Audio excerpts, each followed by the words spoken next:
بسم الله الرحمن الرحيم. الحمد لله وكفى وسلام على عباده الذين اصطفى. أما بعد فأعوذ بالله من الشيطان الرجيم. بسم الله الرحمن الرحيم. إنما يخشى الله من عباده العلماء.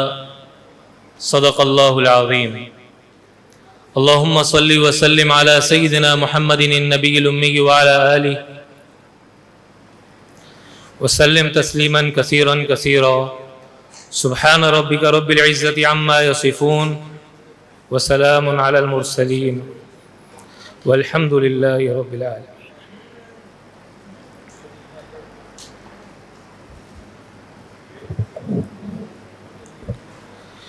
میرے محترم دوستوں اور بزرگوں،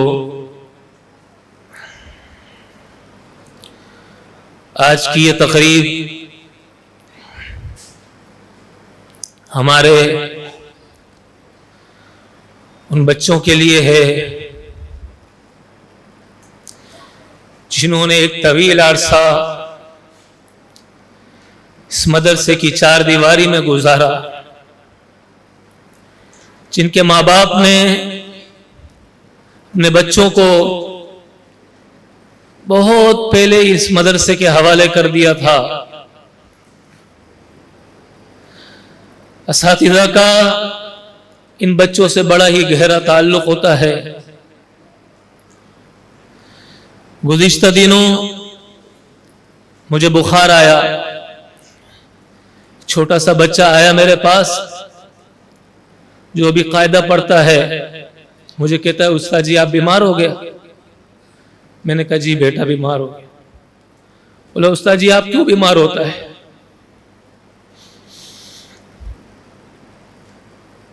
یہ طلباء ہم سے ایسی محبت کرتے ہیں، ان کا تعلق ہم سے ایسا ہی ہے جیسے ان کی محبت اور ان کے ماں باپ کی محبت ان سے ہوتی ہے۔ آج کا دن یقیناً آپ لوگ ایک مبارکباد دینے کے لیے آئے ہیں، مبارکبادی کا موقع سمجھ کے آئے ہیں، لیکن خدا کی قسم یہ ہمارے دل کو پتا ہے کہ یہ دن ہمارے اوپر کتنا بھاری ہوتا ہے۔ جیسے ایک بچی کی شادی ہو رہی ہو، اس کے باپ کو پتا ہوتا ہے کہ آج اس کے دل کا ٹکڑا اس کے گھر سے جدا ہو جائے گا، اس کی ماں کو پتا ہوتا ہے کہ آج اس کا کلیجہ رخصت ہونے والا ہے۔ لوگ خوش ہیں، مبارکبادیں دے رہے ہیں، اچھا لباس پہن کر آئے ہیں، لیکن میرے عزیزو اس کا احساس تو اس ماں کو ہو سکتا ہے اور اس باپ کو ہو سکتا ہے جنہوں نے اس بچے کی اور اس بچی کی تربیت کی ہے اور اپنی اس بیٹی کو پالا ہے، اس کے نخروں کو برداشت کیا ہے، اور آج یہ دوسرے کے گھر میں دلہن بن کے جا رہی ہے۔ بہرحال میرے عزیزو، اس تقریب میں اللہ نے بہت بڑی تعمیر رکھی ہے، اور یہ دنیا کا اصول ہے۔ اداروں میں لوگ آتے ہیں، طلباء آتے ہیں، اداروں میں پڑھتے ہیں، یہ ادارہ ان کو ماں کی طرح عزت دیتا ہے، ان کا ماں کی طرح خیال رکھتا ہے، ان کی تمام ضروریات کو پورا کرتا ہے، چاہے اس کا تعلق لباس سے ہو، چاہے اس کا تعلق کھانے پینے سے ہو، چاہے اس کا تعلق علم سے ہو، چاہے اس کا تعلق عمل سے ہو، چاہے اس کا تعلق شب و روز کے اندر لمحات کو کس انداز سے گزارنا ہے، یہ ان کی ماں ان کو بتاتی ہے، اور ادارے میں موجود اساتذہ یہ ان کی نگرانیاں کرتے ہیں اس انداز سے جس انداز سے ایک شفقت بھرے اور شفقت والے طریقے سے ایک باپ اپنی اولاد کی تربیت کیا کرتا ہے، ایک باپ اپنی اولاد کی فکر کیا کرتا ہے، ایک باپ اپنی اولاد کو چلایا کرتا ہے، ایک باپ اپنے اولاد کے نظریے کو تبدیل کیا کرتا ہے، ایک باپ اپنے اولاد کی اخلاق کی تربیت کیا کرتا ہے۔ اس انداز سے یہ اساتذہ ان بچوں کی فکر کیا کرتے ہیں اور ان کو تربیت کیا کرتے ہیں اور ان کو یہاں تک پہنچاتے ہیں۔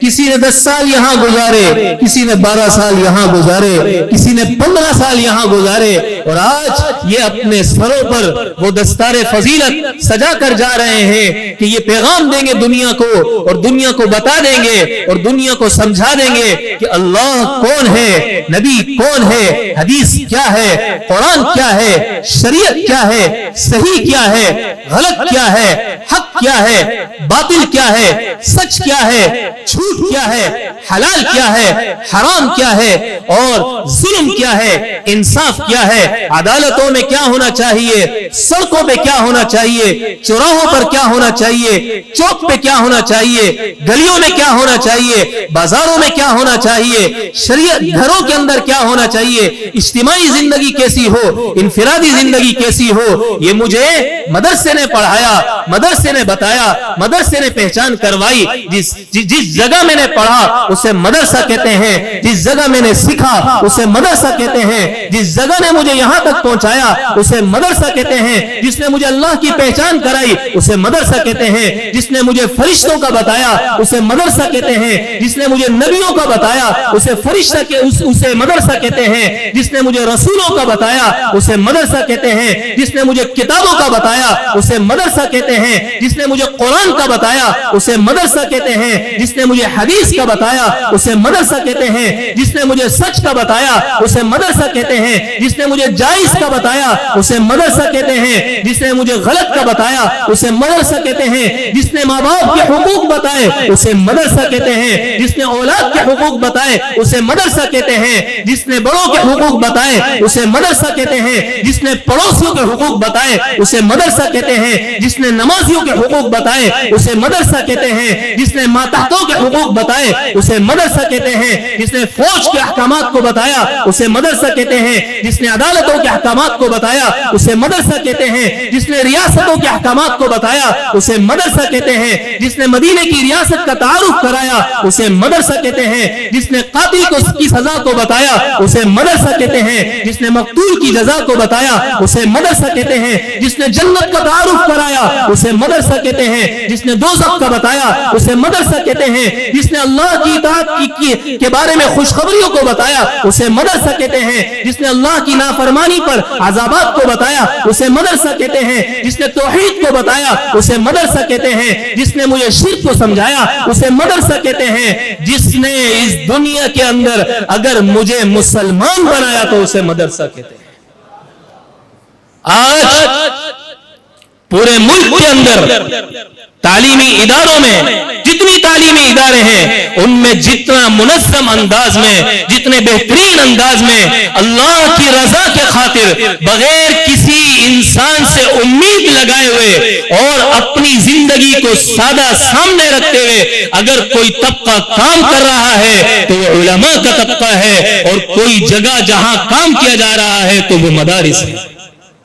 آپ مدارس اسکولوں کا نظام تعلیم دیکھ لیجئے، آپ وہاں کسی بھی ٹیچر کو اٹھائیے اور ان سے پوچھئے، ابھی پچھلے دنوں کچھ ویڈیوز چلی تھی اسکولوں کے حوالے سے، نہ وہاں ہمارے سرکاری اداروں میں نہ کوئی تعلیم کا نظام ہے، نہ اسکولوں میں موجود اساتذہ کا کوئی بنیاد، ان کو ان کی تعلیمی کارکردگی کی بنیاد پر پوائنٹ کیا جاتا ہے، ہر ایک اپنے حساب سے سسٹم چل رہا۔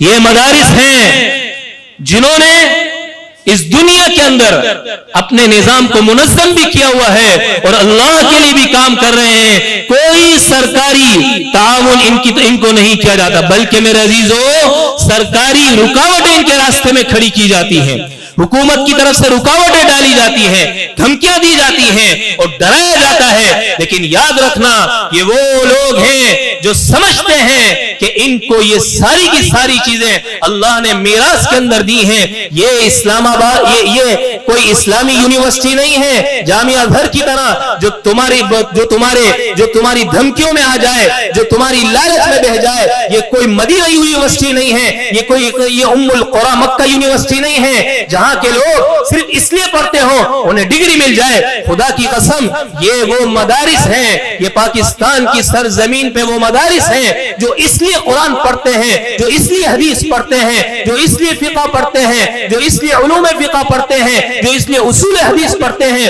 اصول تفسیر پڑھتے ہیں اور منطق پڑھتے ہیں، بلاغت پڑھتے ہیں، عربی پڑھتے ہیں، یہ ساری چیزیں پڑھتے ہیں، اسکول پڑھتے ہیں، اس مدرسے کے اندر یہاں پر اسکول کی تعلیم بھی مکمل دی جاتی ہے، سیکنڈ ایئر تک مکمل تعلیم دی جاتی ہے۔ یہ اس لیے پڑھتے ہیں تاکہ ان کو اللہ کی رضا مل جائے۔ خدا کی قسم، نہ ان کے استادوں کے ذہنوں میں یہ بات ہے، نہ ان طلباء کے ذہنوں میں یہ بات ہے کہ ہم یہاں سے پڑھیں گے ہمیں کوئی ڈگری مل جائے گی، ہم باہر جا کر اس ڈگری کی بنیاد پر کوئی کام کر سکیں گے۔ ہرگز نہیں ہے، ہرگز نہیں ہے۔ ملک پاکستان کے تمام مدارس کے اندر موجود طلباء علماء کے ذہنوں میں یہ بات موجود ہے کہ ہم نے صرف اور صرف اللہ کے لیے پڑھنا ہے اور کوئی مقصد نہیں ہے ہمارا۔ میرے عزیزو، یہ دنیا کے اندر دو طرح کا علم اس وقت چل رہا ہے۔ ایک وہ علم ہے جو آسمان سے اللہ نے اتارا ہے، اِنَّا أَوْحَيْنَا إِلَيْكَ كَمَا أَوْحَيْنَا إِلَى نُوحٍ وَالنَّبِيِّينَ مِن بَعْدِ، یہ اللہ کی وحی ہے۔ اور دوسرا وہ علم ہے وَكَذَلِكَ جَعَلْنَا لِكُلِّ نَبِيٍّ عَدُوًّا شَيَاطِينَ الْإِنسِ وَالْجِنِّ يُوحِي بَعْضُهُمْ إِلَى بَعْضٍ زُخْرُفَ الْقَوْلِ غُرُورًا، جو شیطانی علم ہے، جو شیطان ان کے دلوں میں ڈالتا ہے۔ من الجنة والناس، لوگوں میں بھی کچھ شیاطین ہیں، جنات میں بھی کچھ شیاطین ہیں۔ یہ لوگوں کو گمراہ کرتے ہیں، یہ دنیا کی رنگینیاں دکھاتے ہیں، یہ دنیا کی چیزوں کے بارے میں بتاتے ہیں، یہ دنیا کی خوبصورتی کے بارے میں بتاتے ہیں، یہ دنیا کی زندگی کا تصور دیتے ہیں۔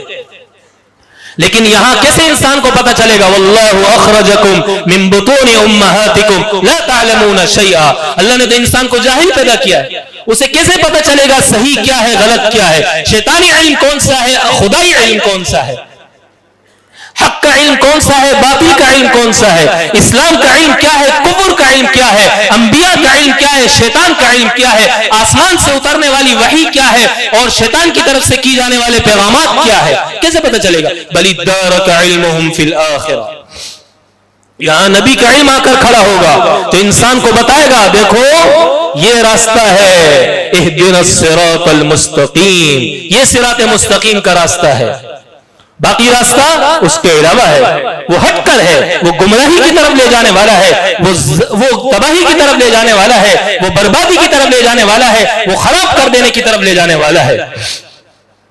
تو یہ قرآن کا علم یہاں آ کر کھڑا ہوتا ہے جو مسلمان کو بتاتا ہے، انسان کو بتاتا ہے تیرا صحیح راستہ یہ ہے، غلط راستہ یہ ہے، صحیح طریقہ یہ ہے، غلط طریقہ یہ ہے۔ اب انسان کی مرضی ہے، چاہے تو صحیح راستے پر آ جائے، چاہے تو غلط طریقے پہ چل جائے، چاہے تو سنت والے راستے کو اپنا لے، چاہے تو رسومات اور خرافات والے راستوں پر چل کر زندگی کو برباد کر دے۔ بہرحال میرے عزیزو، انسان کو اللہ نے جاہل پیدا کیا، واللہ اخرجکم من بطون امہاتکم لا تعلمون شیئا، لیکن اس کے بعد فضیلت بھی انسان کو عطا کی، لقد خلقنا الانسان فی احسن تقویم، کیوں؟ انا عرضنا الامانة على السماوات والارض والجبال فابین ان یحملنها، اللہ نے اسلام کی، قرآن کی، شریعت کی، دین کی، صحائف کی، کتابوں کی امانت پہاڑوں کو دی، انہوں نے منع کر دیا، آسمان کو دی، منع کر دیا، فرشتوں پر پیش کی، منع کر دیا، پھر اللہ نے فرمایا انی جاعل فی الارض خلیفہ، میں روئے زمین پر اپنا خلیفہ بناؤں گا۔ اتجعل فیہا من یفسد فیہا ویسفک الدماء، یا اللہ تو ایسی مخلوق بنائے گا جو دنیا میں تیری نافرمانی کریں گے، کیا ضرورت ہے ایسی مخلوق کو بنانے کی؟ نحن نسبح بحمدک ونقدس لک، اگر آپ کو اپنی تعریف کروانی ہے، آپ کو اپنی عبادت کروانی ہے، ہم کافی ہیں آپ کی عبادت کے لیے۔ انی اعلم ما لا تعلمون، جو میں جانتا ہوں تم نہیں جانتے، تم نہیں جانتے۔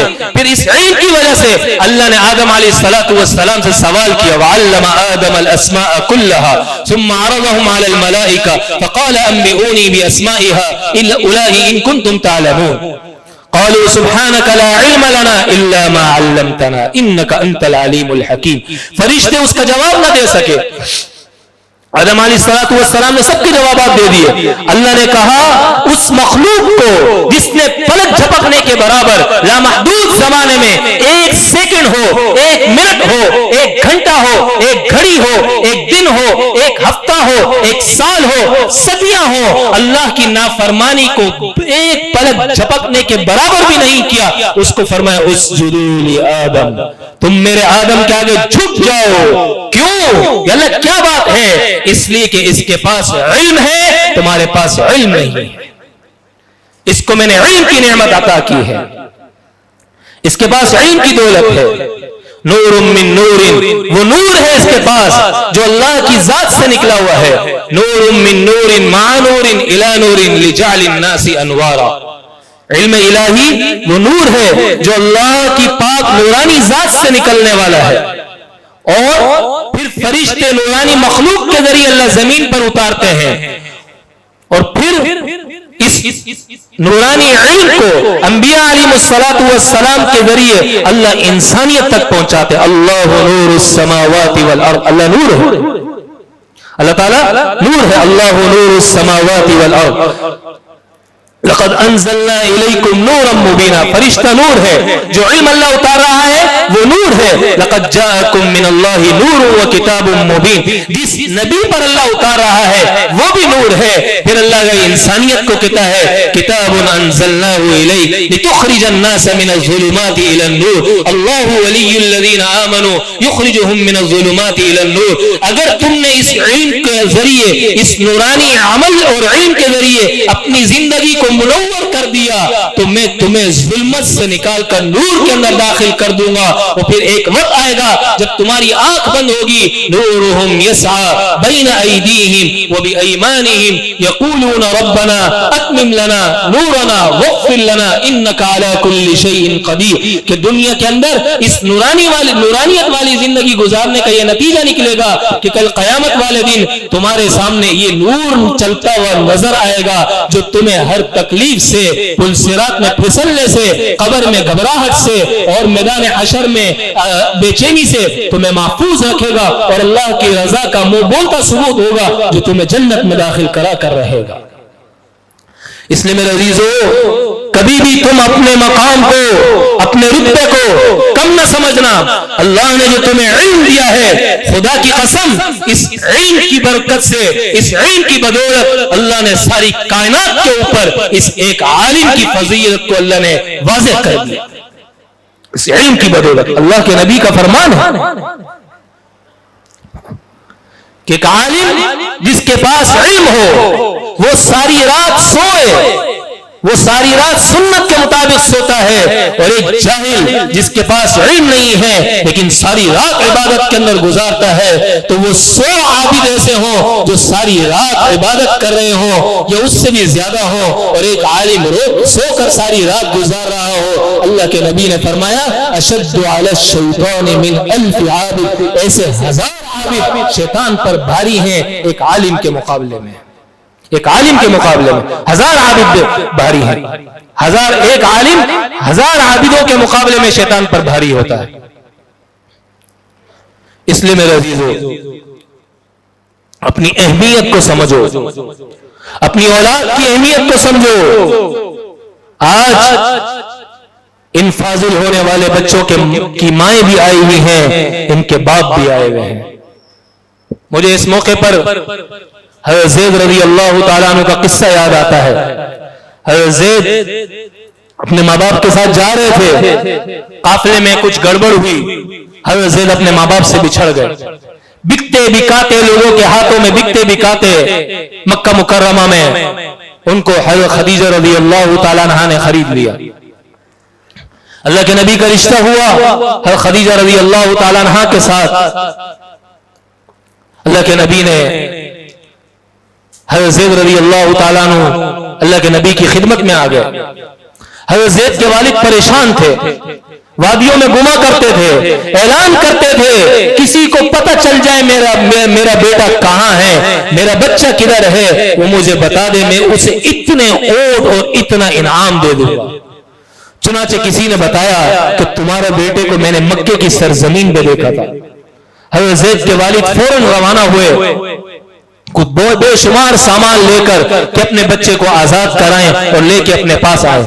چنانچہ اپنے بیٹے کو دیکھا, اس سے ملاقات کی, اللہ کے نبی سے ملاقات کی اور کہنے لگے بیٹا ہم تجھے لینے کے لیے آئے ہیں. ماں بھی آئی ہے, باپ بھی آیا ہے.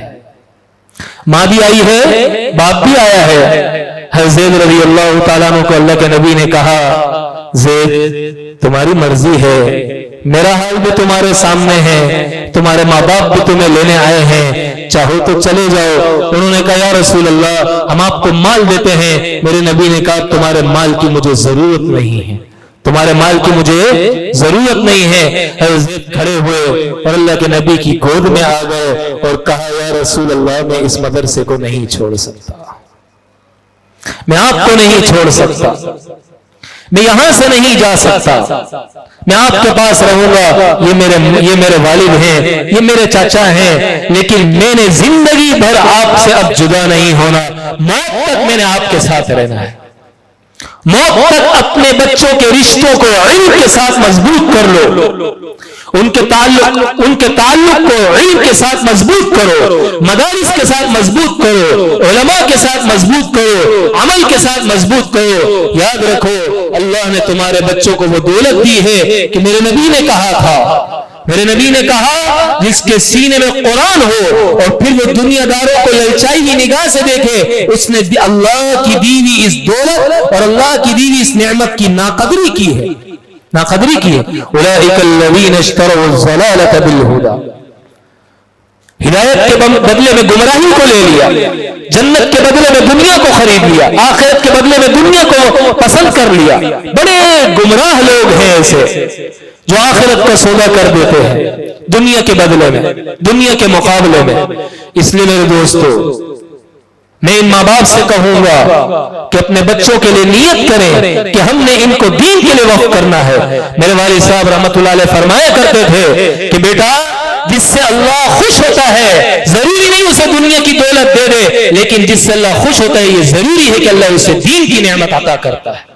من یرید اللہ بہ خیرا یفقہہ فی الدین, اللہ کے نبی نے حدیث میں فرمایا اللہ جسے پسند کرتا ہے اسے دین کی فہم اور دین کی سمجھ عطا کرتا ہے. لا تمدن عینیک, اور اللہ اپنے نبی کو حکم دے رہا ہے دنیا کمانا نہیں, دنیا والوں کی طرف نگاہ اٹھا کر دیکھنا بھی مت.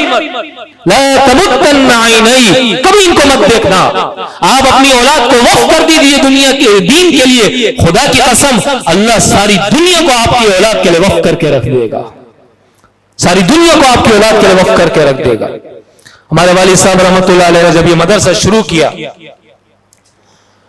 تو دبئی کا ایک شیخ شہزادہ والد صاحب کے پاس آیا, کہنے لگا میں وہاں پر ایک بہت بڑا مدرسہ کھولنا چاہتا ہوں, آپ میرے ساتھ چلیے, وہاں بڑی سہولیات ہوں گی, بڑی آسانیاں ہوں گی اور بہت بے شمار آپ کے لیے زندگی کی آسانیاں اور سہولیات ہوں گی, آپ میرے ساتھ وہاں چلیے.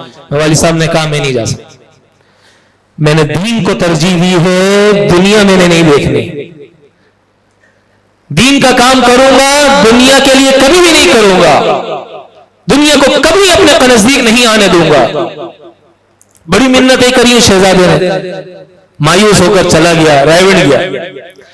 رائیونڈ کے حضرات سے مشورہ کیا, انہوں نے کہا جاؤ کراچی, وہاں مولوی زکریا ہے اسے لے جاؤ. کہا کہ اسے لے جائیں, کہاں اسے لے جائیں, کہا بتا دیں آپ نے کہا ہے کہ ہم اسے لے جائیں, کہ نہیں تم اسے کہہ دو اور لے جاؤ اسے, ہمارا نہیں کہو کہ ہم یہ کہہ رہے ہیں کہ تم اسے لے جاؤ, بس اسے کہو وہ چلے گا تمہارے ساتھ اگر اس کو چلنا ہوگا تو. وہ پھر آئے کراچی, پھر منتیں کرنے لگے. پھر والد صاحب نے کہا کہ آپ راستہ بھول چکے ہیں, آپ کہیں اور چلے جائیے. میں نے دین کی خدمت کبھی دنیا کے خاطر نہیں کرنی. جو دین کی خدمت یہاں ہو سکتی ہے وہاں نہیں ہو سکتی, جو اولاد کی تربیت یہاں ہو سکتی ہے وہاں نہیں ہو سکتی, جو علماء یہاں تیار ہو سکتے ہیں وہاں نہیں ہو سکتے. آج میرے عزیزو میں سوچتا ہوں یہ میرے والد کا وہ خلوص ہے کہ اللہ نے الحمدللہ اس چھوٹی سی جگہ پر 550 طلباء, 550 چھوٹے بڑے اور بوڑھے جوان یہاں سے استفادہ بیک وقت کر رہے. 550 اور آپ کو آج عجیب بات بتاتا ہوں، اس ادارے کو بنانے میں کتنی قربانیاں دی گئی ہیں اور کتنی قربانیاں ہوئی ہیں، کتنی قربانیاں لگی ہیں. ہمارے والدہ محترمہ اللہ تعالیٰ اس کو سلامت رکھے، زندگی میں عمر میں برکت عطا فرمائے.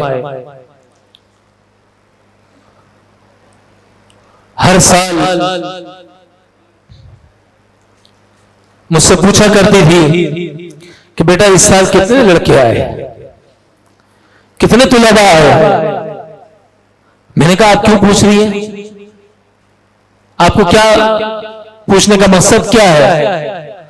کہنے لگی بیٹا جتنے طلباء آتے ہیں میں ہر ایک کے عوض میں 2 رکعت شکرانے کی پڑھتی ہوں، 2 رکعت صلاۃ حاجت کی پڑھتی ہوں ان کی کامیابی کے لیے. ایسے ہی اللہ نسلیں نہیں بنایا کرتا، ایسے ہی اللہ کسی سے کام نہیں لیا کرتا.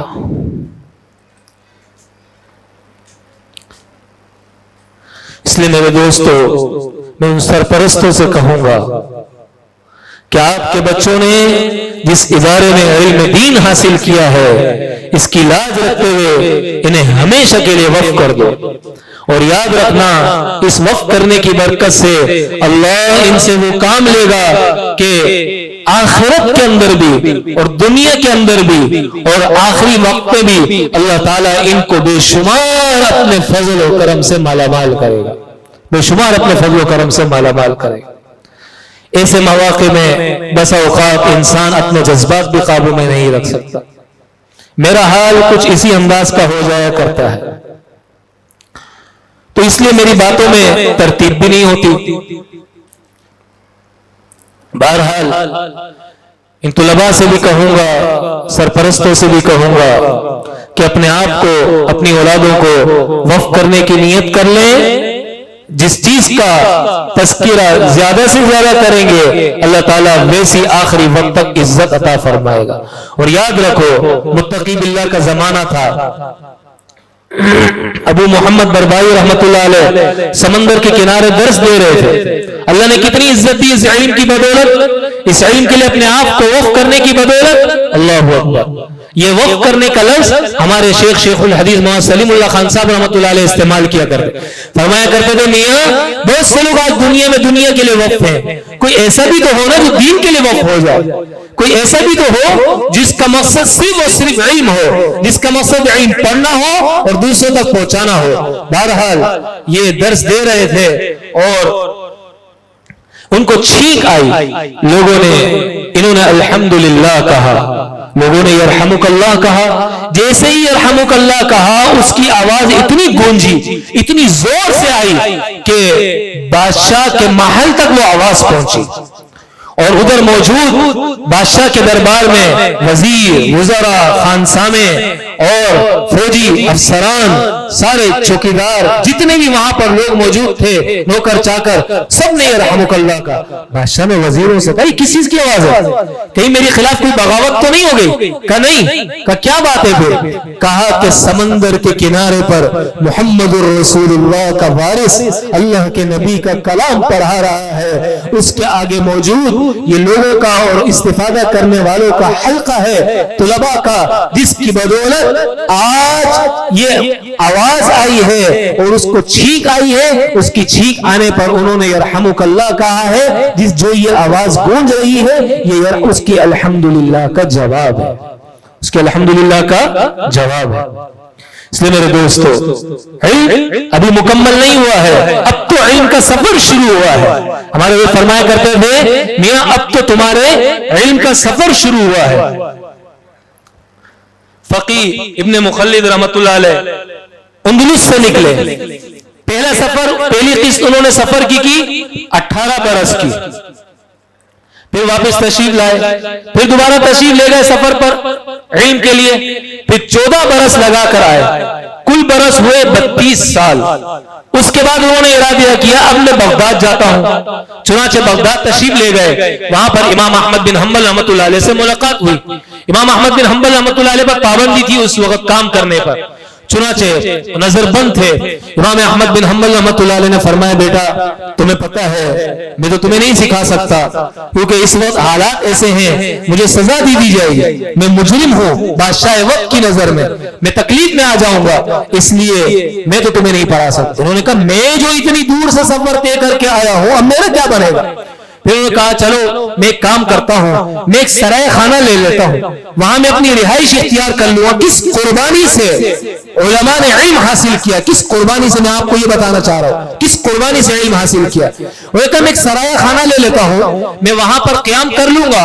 اور پھر کہنے لگے حضرت میں بازاروں میں ایک پیالہ اپنے پاس رکھوں گا اور صدا لگاؤں گا بھائی ایک فقیر آدمی ہوں, اللہ کے نام پر مجھے کوئی کھانا کھلا دو, اللہ کے نام پر میری کوئی مدد کر دو, اللہ کے نام پر میرے ساتھ کوئی تعاون کر دو. وہ اس طرح صدائیں لگاتا جاؤں گا اور میں آپ کے دروازے پہ آ جاؤں گا.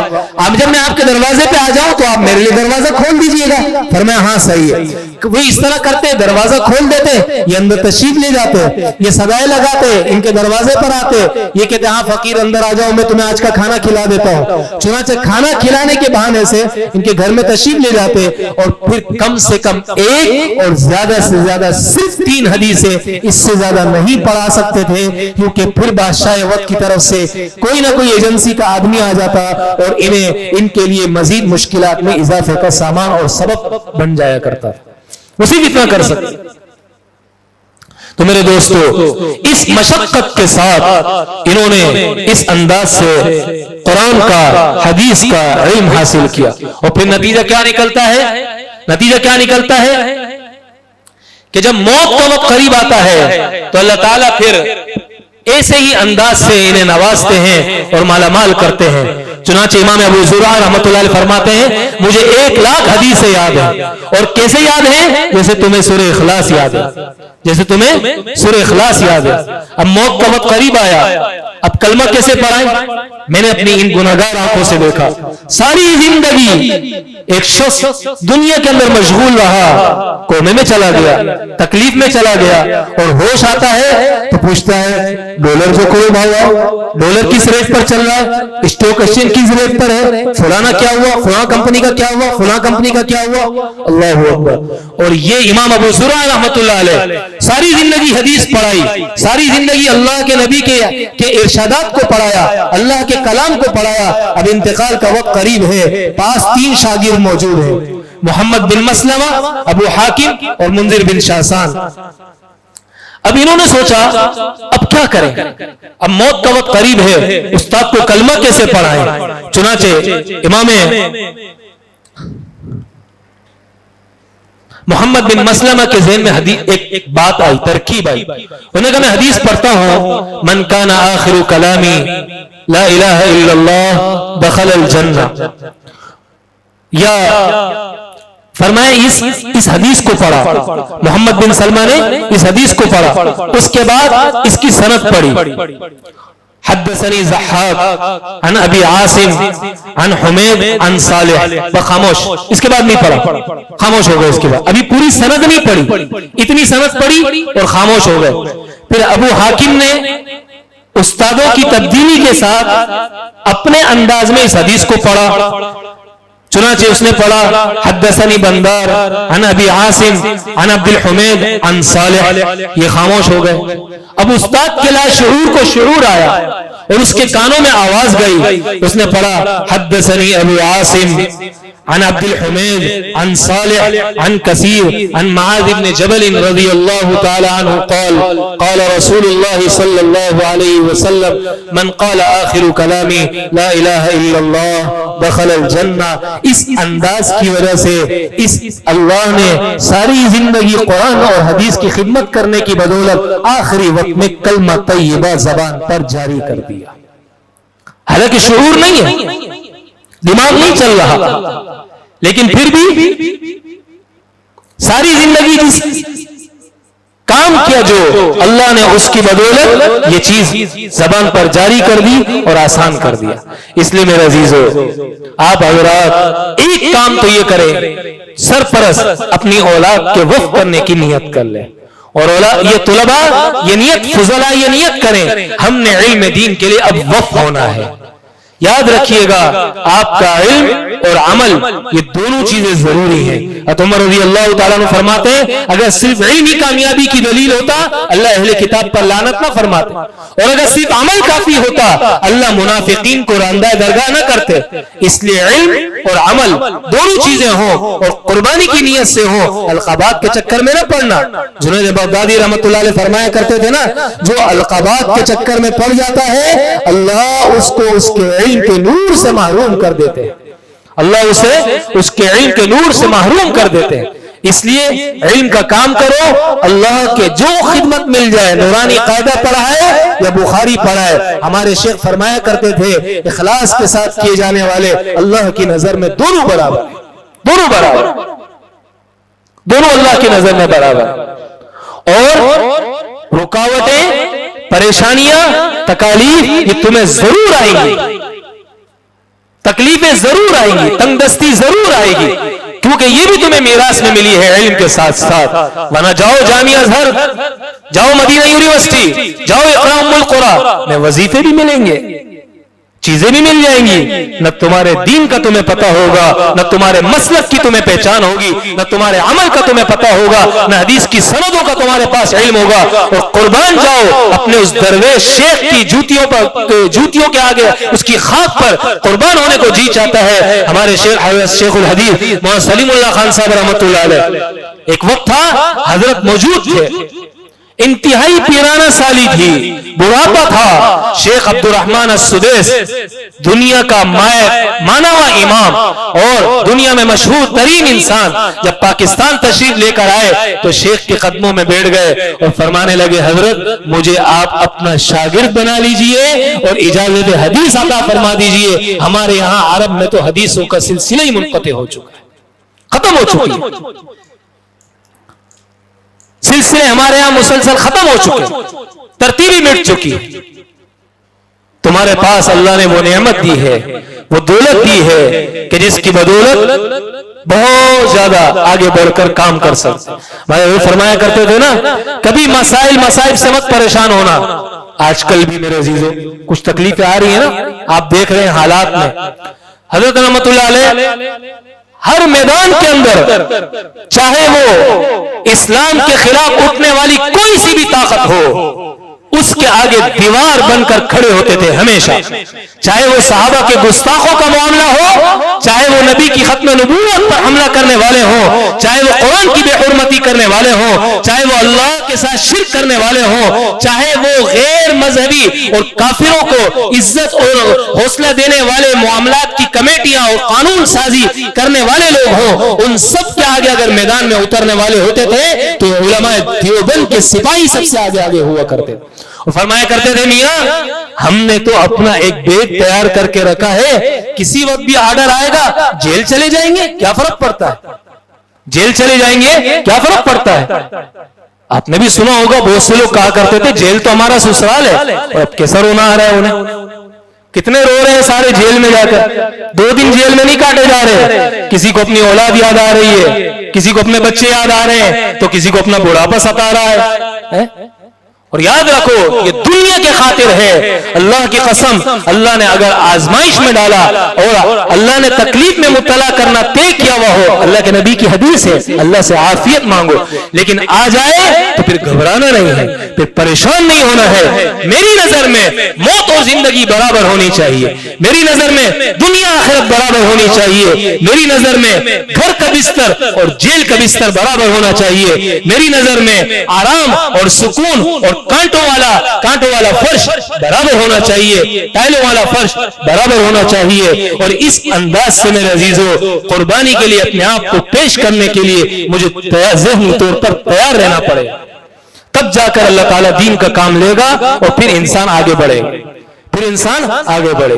اگلی گزارش یہ ہے کہ آپ کا رشتہ اور آپ کا تعلق اپنے ادارے کے ساتھ, اپنے اساتذہ کے ساتھ مضبوط ہونا چاہیے. چونکہ پھول کتنے ہی خوشنما ہو, کتنی اس میں خوشبو آ رہی ہو, کتنے اس میں لالی ہو, لیکن اگر وہ شاخ سے الگ ہو جائے, مرکز سے الگ ہو جائے تو بجھ جایا کرتا ہے.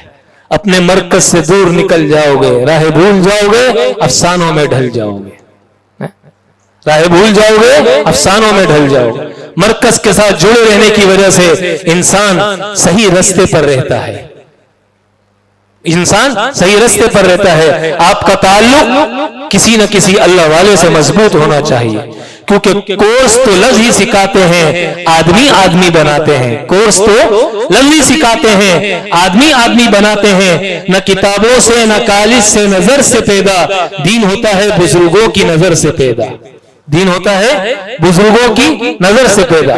وہ فرمانے لگے نا، میں ایک جگہ گیا، ادھر میں نے دیکھا لکھا ہوا تھا لولا المربی لما عرفت ربی، اگر میرا کوئی مربی نہ ہوتا تو میں اللہ کو نہ پہچان پاتا، میں اللہ کو نہ پہچان پاتا۔ اس لیے کسی بھی اللہ والے کے ساتھ آپ کا رشتہ جہاں تک رسائی، جہاں رسائی آپ کے لیے آسان ہو، مضبوط، واتبع سبیل من اناب الی، قرآن کا حکم ہے۔ اور یہ نہیں ہو سکتا کہ اللہ والے اس زمانے میں نہ ہو، اگر ہو یہ ممکن ہوتا تو اللہ قرآن میں کبھی حکم نہ دیتا کونوا مع الصادقین۔ اللہ جو حکم دے رہا ہے اس کی وجہ یہی ہے کہ ہر زمانے میں لوگ موجود ہوں گے۔ اب آپ کہیں کہ مجھے ایسا جنید بغدادی جیسا نہیں مل رہا، مجھے ابو بکر عمر عثمان علی رضی اللہ تعالیٰ عنہ جیسا نہیں مل رہے، مجھے حسن بصری اور ان جیسے لوگ نہیں مل رہے، عبد القادر جیلانی جیسے لوگ نہیں مل رہے، تو میاں آپ بھی تو ان جیسے زمانے کے لوگ بن جائیں تو اللہ آپ کے لیے عبد القادر جیلانی دے دے گا، اللہ آپ کے لیے حسن بصری پیدا کر دے گا، اللہ آپ کے لیے بھی جو ہے وہ جنید بغدادی پیدا کر دیں گے۔ اس لیے جہاں جس تک پہنچنا ہمارے لیے آسان ہو، ہمارا رشتہ، ہمارا تعلق ان سے مضبوط ہو، تاکہ ہم ہر وقت نفس کی، شیطان کی شرارتوں سے ان کو اور ان کے شر سے محفوظ رہ سکیں، اور اپنے ادارے کے ساتھ، اپنے اساتذہ کے ساتھ آپ کا رشتہ اور آپ کا تعلق مضبوط ہونا چاہیے، اور دین کے چوکیدار بن کے ہمیشہ رہیں۔ دین کے چوکیدار کا مطلب سمجھ گئے نا؟ چوکیدار کا مطلب یہ ہوتا ہے کہ چوکیدار کو نیوٹرل نہیں ہونا چاہیے۔ چوکیدار کا مطلب کیا ہوتا ہے؟ چوکیدار کو نیوٹرل نہیں ہونا چاہیے۔ دین کے خلاف کوئی آواز اٹھے گی تو چوکیدار کی ذمہ داری بنتی ہے کہ اس چور اور اس ڈاکو اور اس باغی کو فوراً لگام دے دے کہ دین پر ہم تجھے کبھی حملہ نہیں کرنے دیں گے، اور ہم دین کے، شریعت کے، قرآن کے، حدیث کے وکیل ہیں۔ یہ نہیں ہو سکتا ہماری موجودگی کے اندر ان میں کوئی حرف آ جائے اور ہم خاموش بیٹھے رہیں، یہ ہمارے لیے ممکن نہیں ہے۔ انشاءاللہ الرحمن اس انداز سے ہم اپنی زندگی گزاریں گے، اللہ دنیاوی ضروریات خدا کی قسم خود پوری کرے گا۔ یہ دنیا ایسی ذلیل چیز ہے، اللہ نے فرعون کو بھی دی ہے، حامان کو بھی دی ہے، اور شداد کو بھی دی ہے، نمرود کو بھی دی ہے، ابی بن خلف کو بھی دی ہے، ابو جہل کو بھی دی، ابو لہب کو بھی دی، اور میرے نبی کے گھر میں 3 مہینے تک چولہا نہیں جلتا، 3 مہینے تک چولہا نہیں جلتا۔ اس لیے دنیا کے چکر میں کبھی نہ پڑنا، دنیا کی فکر میں کبھی نہ پڑنا، دنیا داروں کے پیچھے کبھی مت بھاگنا، دنیا داروں کے پیچھے کبھی مت لگنا، دنیا داروں کے لیے کبھی مت کام کرنا۔ صرف اللہ کے لیے میں نے کام کرنا ہے، دین کے لیے کام کرنا ہے، قرآن کے لیے کام کرنا ہے، حدیث کے لیے کام کرنا ہے، یہ میرا مقصد ہونا چاہیے، اور یہی میرے سامنے، میری نظر کے سامنے ہونا چاہیے، یہی میری نظر کے سامنے ہونا چاہیے۔ پھر اللہ تعالیٰ انشاءاللہ وہ کام لے گا کہ دنیا دیکھے گی، اور پھر میرے عزیزو کل قیامت میں اللہ ہمارا حشر انبیاء علیہ السلام کے حقیقی وارثوں میں اور حقیقی ورثاء میں فرمائے گا، اور اللہ تعالیٰ ہمیں ان کے ساتھ اٹھائے گا۔ اللہ تعالیٰ جو کچھ میں نے کہا اور آپ نے سنا، اس پر ہم سب کو عمل کرنے والا اور دوسروں تک پہنچانے والا اور ساری زندگی علم دین سیکھنے والا اور سکھانے والا اور اپنے آپ کو، اپنی نسلوں کو اس کے لیے وقف کرنے والا بنائے۔ وآخر دعوانا ان الحمد للہ رب العالمین۔